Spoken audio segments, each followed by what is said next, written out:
The 13th Year sounded pretty interesting. I decided to watch this for Dave Coulier, but I would have watched it anyway, because I'm watching every Disney feature film, and I decided to prioritise it. Having now watched it, I can confirm that there's nothing really wrong with it, but it just wasn't that good. This was released in 1999. It's directed by Duwayne Dunham, written by Jenny Arata, Robert L. Baird, and Kelly Senecal, with a cast including Chez Starbuck, Dave Coulier, and various others. And this is about a boy called Cody who finds out when he turns 13 that he's actually turning into a merman.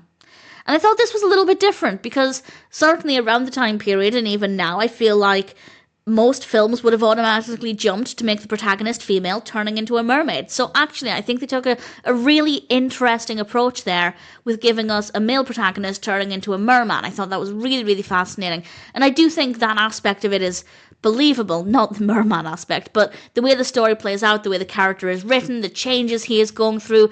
The changes are, in a way, a reflection of puberty. At least that's my reading of the film. That's what they're meant to represent. And the emotions and the confusion that can come with that, and a lot of teenage emotions. And I think it does a really good job of highlighting those, but with the merman angle. And I think that the element of relatability there could be really great for the target audience.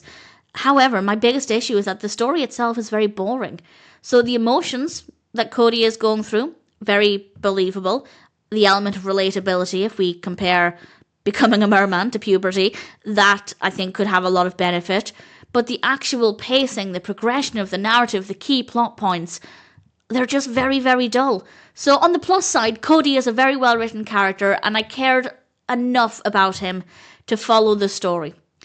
But the actual story itself, I don't think was that well executed. I think it has benefits, but because I don't think it's as engaging as it could be, I don't think it's meeting its full potential. On the flip side, characters are well written, they're believable, the performances are good, visually it's okay, with some nice lighting and locations, and it's an easy enough watch. So other than, I guess, the pacing and the narrative not being that interesting, I suppose it's fine.